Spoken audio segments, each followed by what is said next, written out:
नमस्कार, स्पोर्ट्स 9 में आप सभी का स्वागत है। मैं हूं शिवेंद्र, मेरे साथ हैं मेरी सहयोगी अंकिता और करोड़ों क्रिकेट फैंस आज एक ही बात कह रहे हैं। वो मैसेज आज हमारी वीडियो वॉल पर है।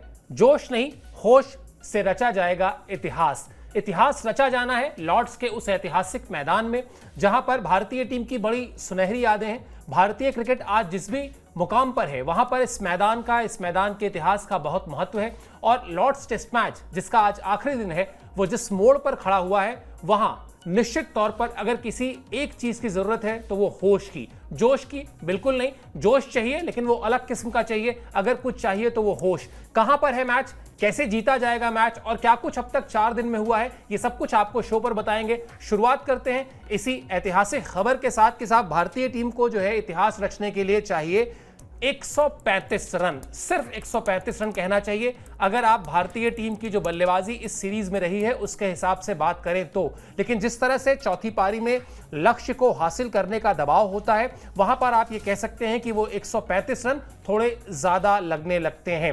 केएल राहुल बड़ी अच्छी बात है, अच्छी फॉर्म में है।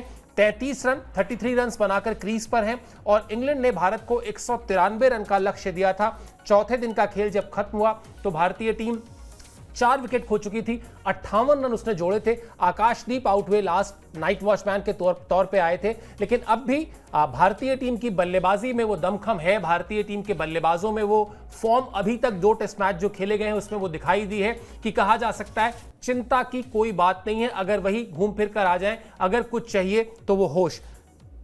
कहीं कुछ और आपको लगता है अंकिता? अगर होश के साथ ये रन अटेम्प्ट किए गए तो 135 रन कुछ भी नहीं है। बिल्कुल कुछ भी नहीं है। और वही जैसे आपने कहा कि भाई होश आपको संभालना पड़ेगा और होश जो है वो बाकी खिलाड़ियों पर भी बड़ी जिम्मेदारी होगी, क्योंकि देखिए 4 विकेट आपके गिर चुके हैं और जब अगला दिन होता है, नेक्स्ट डे होता है, तो वहाँ पर आपको पता होता है कि विकेट थोड़ी सी अलग रिएक्ट करती है, विकेट्स भी मिलने की संभावना यहाँ पर ज़्यादा होती है। तो यहाँ पर होश आपको संभालना होगा। जैसे कि हमने पिछले इनिंग में देखा जिस तरीके से केएल राहुल खासकर लॉर्ड्स के मैदान पर उनका जो ट्रैक रिकॉर्ड है वो काफ़ी बढ़िया है। तो यहाँ पर होश के साथ काम करना होगा और खासकर लॉर्ड्स का जो ऐतिहासिक मैदान है वहाँ पर यादें भी, जैसे अभी सर ने बताया कि बहुत सुनहरी यादें भी हैं और इस मैदान पर हर खिलाड़ी जो है वो शतक बनाना चाहता है, हर खिलाड़ी जो है वो 5 विकेट हॉल लेना चाहता है। यानी कि अभी तक हमने देखा है कि भारतीय टीम का प्रदर्शन जो है वो अभी तक बढ़िया था। अभी तक जितने भी टेस्ट मैच खेले गए, भले ही पहला मुकाबला हार गए थे, लेकिन वहां पर बल्लेबाजी जो है वो भारतीय टीम की कमाल की थी। दूसरे मैच में ऐतिहासिक जीत आई थी। अब तीसरा मुकाबला जो है वो भी यहाँ पर बहुत ही कहते हैं ना कि 50-50 अभी भी है, क्योंकि विकेट्स जो है वो अभी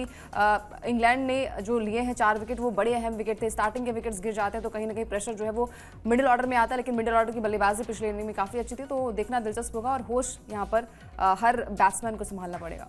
बिल्कुल वो होश जरूरी है और अच्छा है कि कई बार होता है ना कि कल जिस तरह से आपने देखा तीसरे दिन के अंत में जिस तरह से इंग्लैंड की टीम ड्रामा कर रही थी, फिर कल भारतीय टीम ने थोड़ा बहुत कोशिश की कि वो समय निकाल ले, क्योंकि उस वक्त गेंदबाजों का दबाव बहुत ज्यादा होता है। फील्डर्स आसपास खड़े होते हैं, लगातार वो कुछ बोल रहे होते हैं और आप पर वो डर जो है वो सवार होता है कि कहीं एक गलती हुई और वो विकेट चला जाएगा, क्योंकि दुनिया के बड़े बल्लेबाज को अब आउट होने के लिए सिर्फ एक गेंद ही चाहिए होती है। लेकिन आज स्थितियां अलग होंगी। अंकिता ने विकेट की बात की, विकेट अलग तरीके से बिहेव करेगा, बिल्कुल करेगा, लेकिन अब जब भारतीय टीम उतरेगी तो वो एक फ्रेश माइंड के साथ उतरेगी। अब जब भारतीय टीम उतरेगी तो उस मीटिंग के बाद उतरेगी जो कल टीम में बस में लौटते वक्त की गई होगी, जहां कोच ने जरूर कहा होगा कि भाई हम वही बल्लेबाज लेकर तो खेल रहे हैं जिन्होंने पहले टेस्ट मैच में 5 शतक लगाए थे, जिन्होंने दूसरे मैच में 600 से ज्यादा रन का लक्ष्य इंग्लैंड को दिया था। तो हम अपनी बल्लेबाजी पर डाउट क्यों करें? हाँ ठीक है, शुरुआत के कुछ विकेट गिरे हैं, लेकिन हम इस मैच को आराम से जीत लेंगे। कौन से 3 खिलाड़ी हैं जिन पर बल्लेबाजी के दौरान जीत दिलाने का दारोमदार सबसे ज्यादा रहेगा, उनका जिक्र कर लेते हैं और आपको बताते हैं कि उनकी औसत क्या है। अगर आप टेस्ट क्रिकेट में उनकी औसत देखेंगे तो बात साफ हो जाएगी। केएल राहुल 34.58 उनकी औसत है। ऋषभ पंत 44.45 उनकी औसत है और रविंद्र जडेजा की औसत जो है 36 रन की है। बड़ी बात यह है केएल राहुल अभी बचे हुए हैं। ऋषभ पंत इस सीरीज में बहुत ही शानदार फॉर्म में है। पिछले इनिंग में भी थोड़े अनलकी रहे, रन आउट हो गए, वरना वो शतक की तरफ बढ़ रहे थे। शतक इस सीरीज में लगा चुके हैं।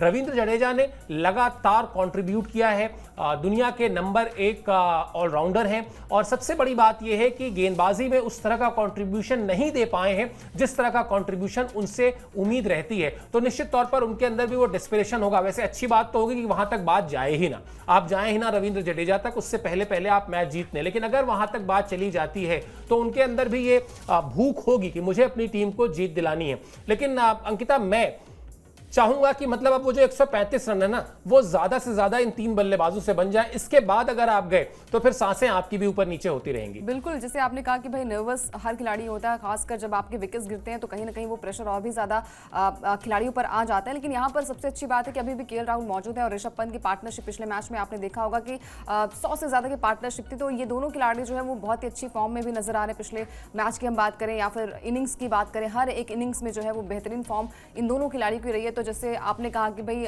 बाकी प्लेयर्स पर वो जिम्मेदारी जाए ही ना, ये दोनों खिलाड़ी जो है वो इतने रन बना दे कि हम मैच के बहुत करीब पहुंच जाए और मैच को जीत भी लें। लेकिन यहाँ पर जडेजा भले ही गेंदबाजी से उस तरीके से खास प्रदर्शन नहीं कर पाए, लेकिन बल्लेबाजी में उन्होंने जो हम उम्मीदें करते हैं कि भाई जो छोटे मोटे रन होते हैं, चाहे वो 50 रन हो चाहे वो 40 रन हो, और पिछले इनिंग में जो है वो एक 72 रन की शानदार बल्लेबाजी भी की थी। तो यहाँ से दिक्कतें जो है वो इंडिया के पास नहीं है, उनके पास भी अच्छे बल्लेबाज है, लेकिन 2 बल्लेबाजों पर नजरें होंगी, वो है ऋषभ पंत और केएल राहुल।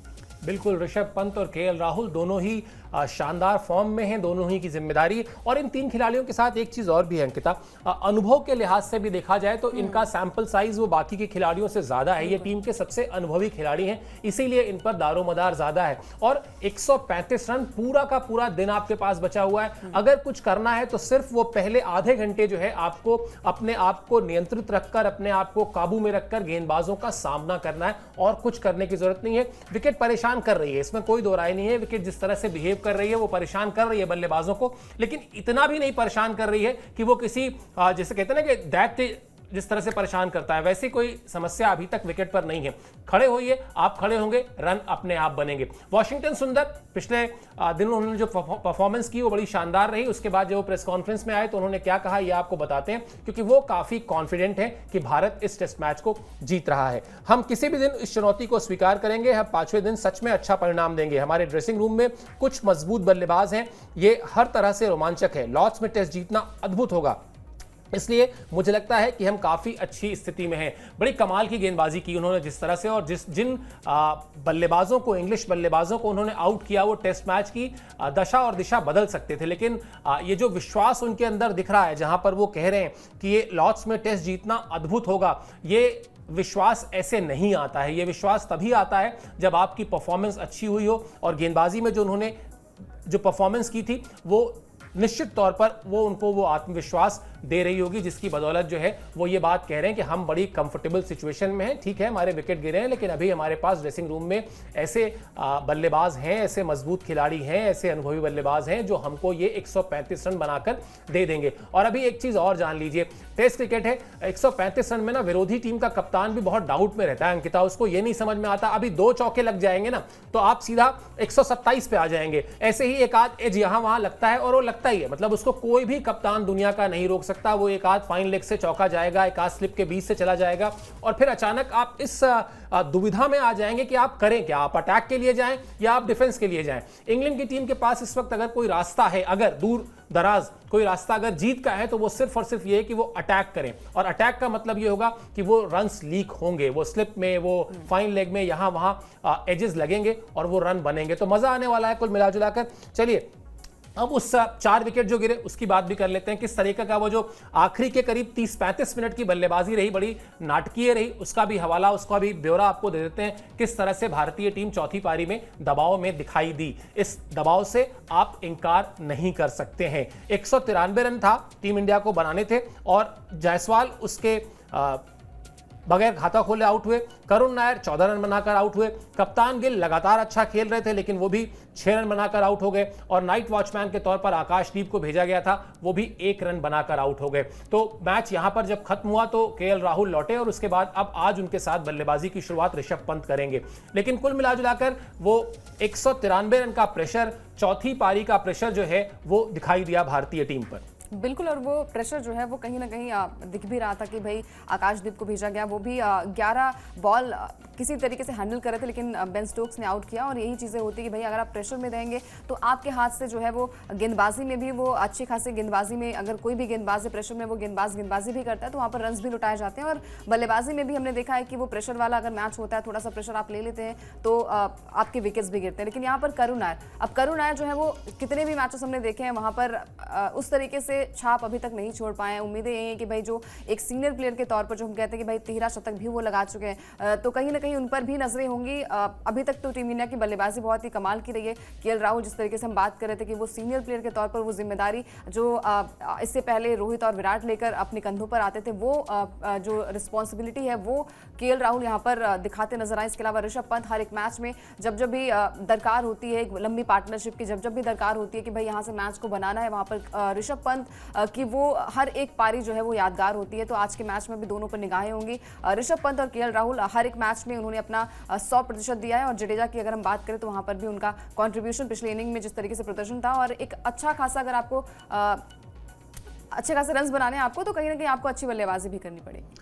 बिल्कुल, ये अच्छी बल्लेबाजी की ज़रूरत है। लक्ष्य बहुत बड़ा नहीं है, लेकिन जैसा हमने कहा कि आप जितना ज़्यादा होश दिखाएंगे उतनी जल्दी ये मैच आपकी बाजी में आएगा और बड़ा हो, मतलब ये रिजल्ट बड़ा प्रभावशाली होगा इस पूरी सीरीज़ पर, क्योंकि तब अगर भारतीय टीम जीतती है तो वो 2-1 की बढ़त ले लेगी और फिर आपके पास 2 टेस्ट मैचेस में से अगर आपने 1 टेस्ट मैच भी जीत लिया तो आप इंग्लैंड में सीरीज जीतेंगे। और इसको जब आप इसकी बड़ी तस्वीर देखेंगे, बिग पिक्चर देखेंगे, तो वहां पर आपको समझ में आएगा कि WTC फाइनल के लिए कितनी बेहतर शुरुआत हो जाएगी। ये है सीक्रेट रेसिपी MDH का जीरा सिर्फ जल जीरा मसाला। Sip, sip, जीरा, sip, MDH